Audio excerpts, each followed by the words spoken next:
The Curse of the Old Virgin's Mansion. Nestled deep in the heart of the forest, far from the bustling towns and villages, stood an ancient mansion known as the Old Virgin's Mansion. The locals spoke of it in hushed tones, believing it to be cursed. No one dared to go near it, especially after dark. Years ago, the mansion was home to three sisters, Agatha, Beatrice, and Clara. The three women lived in seclusion, shunning the outside world. They were known as the Old Virgins, a title whispered with a mix of pity and fear. Despite their reclusive nature, rumors circulated about their strange practices and the eerie glow that emanated from the mansion at night. The legend of the sisters began when they were young and beautiful, known throughout the region for their charm and grace. Many suitors came to court them, but each was turned away, unable to win their hearts. As the years passed, the sisters remained alone, and whispers of dark sorcery began to circulate. It was said that the sisters had made a pact with ancient, malevolent forces, trading their youth and beauty for eternal life. As the decades turned into centuries, the sisters became more reclusive. The mansion, once a place of light and laughter, grew cold and dark. Strange occurrences began to plague the surrounding area. Crops withered, livestock disappeared, and travelers who ventured too close never returned. The villagers came to believe that the sisters had become witches, their souls corrupted by the dark pact they had made. The traveler. One cold winter evening, a traveling merchant named Thomas lost his way in the forest. Desperate for shelter, he stumbled upon the Old Virgin's mansion. With no other option, he knocked on the grand, ornate door. To his surprise, the door creaked open, and Agatha, the eldest sister, stood before him. "Come in," she said with a voice that echoed through the empty halls. Thomas hesitated but stepped inside, grateful for the warmth. The mansion's interior was as grand as it was unsettling. Shadows danced on the walls, and strange symbols were etched into the woodwork. The air was thick with a sense of foreboding. The sisters welcomed Thomas with a strange hospitality. They offered him food and drink, and a place to rest for the night. As they sat by the fire, Thomas couldn't shake the feeling that he was being watched. The sisters' eyes followed his every move, and their smiles never quite reached their eyes. The nightmares. That night, as Thomas lay in the guest room, he was plagued by nightmares. He saw visions of dark rituals, chanting voices, and a figure cloaked in shadows. He awoke in a cold sweat, only to find the room eerily silent. Determined to leave, he crept through the dark halls, searching for an exit. As he reached the front door, he heard a soft whisper behind him. Turning around, he saw Clara, the youngest sister, standing in the doorway. Her eyes were wide with fear, and she beckoned him to follow her. "They're coming," she whispered urgently. "You must leave now." Thomas didn't need to be told twice. He followed Clara through the winding halls until they reached a hidden passage. Just as they were about to step outside, a cold wind swept through the corridor, and the shadows seemed to come alive. Agatha and Beatrice appeared, their faces twisted with rage. "You cannot leave," Agatha hissed. "You belong to the mansion now." Before Thomas could react, the sisters began chanting in unison. The walls shook, and the ground beneath them seemed to ripple.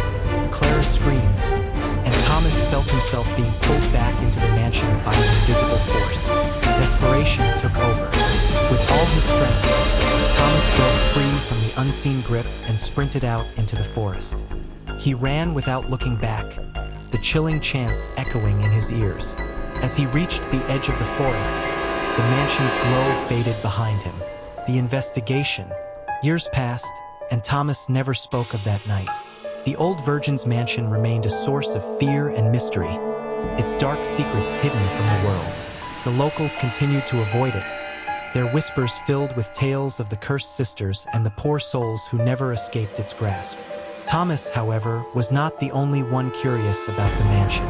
A group of paranormal investigators, intrigued by the legend, decided to explore the mansion.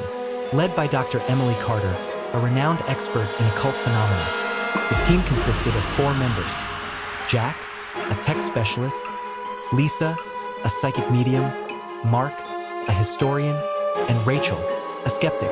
As they approached the mansion, they felt an oppressive atmosphere. The once grand building was now a decaying ruin, its windows shattered and ivy creeping up the walls. Undeterred, they entered, their flashlights cutting through the darkness. The haunting. Inside, the air was thick with the scent of mold and decay. The floorboards creaked underfoot, and the walls were covered in dust and cobwebs. As they ventured deeper into the mansion, Lisa began to sense a presence. "They're here," she whispered. "I can feel them watching us." The team set up their equipment in the main hall, using cameras and sensors to detect any paranormal activity. As night fell, the mansion seemed to come alive. Strange noises echoed through the halls, and shadows flitted just beyond the edge of their vision. Suddenly, the temperature dropped, and the lights flickered. Lisa convulsed and collapsed to the floor, her eyes rolling back in her head. When she came to, her voice was not her own. "Leave this place," she intoned, "or suffer the same fate as those before you." Ignoring the warning, the team pressed on. They discovered an old journal hidden in a secret compartment. The journal, written by Clara, detailed the sisters' descent into darkness. It spoke of their pact with an ancient demon, granting them eternal life in exchange for their souls. As they read the final entry, a cold wind swept through the room, extinguishing their candles.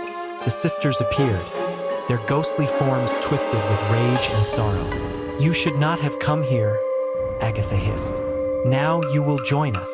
The escape. Panic set in as the team tried to flee. The mansion's doors slammed shut, trapping them inside. Shadows writhed and danced around them, and the walls seemed to close in. Jack's equipment malfunctioned, emitting a high-pitched screech that added to the chaos. Dr. Carter, clutching the journal, shouted incantations she found within its pages. The ghosts screamed in agony, their forms flickering and weakening. Mark and Rachel managed to force open a window, and they began to escape one by one. As the last member, Jack, was climbing through, the shadows surged forward, grabbing him. With a final burst of strength, Dr. Carter completed the incantation, and the spirits were banished, leaving the mansion silent once more. The team emerged into the forest, battered and shaken. The mansion behind them was now nothing more than a ruin, its dark power broken. They vowed never to speak of what they had seen, but the memory would haunt them forever. The aftermath. The story of the old Virgin's mansion became just another legend, a tale to scare children and warn off curious souls. But the investigators knew the truth. Some doors should never be opened, and some secrets are best left buried.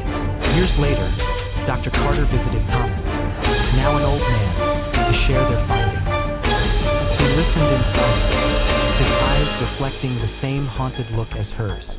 They both understood the weight of their knowledge and the burden of those who delve too deeply into the unknown. The mansion, now a mere shell of its former self, stands as a reminder of the dangers that lurk in the shadows. And though the sister spirits have been laid to rest, the forest remains a place of mystery and fear, guarding its secrets from those who dare to seek them.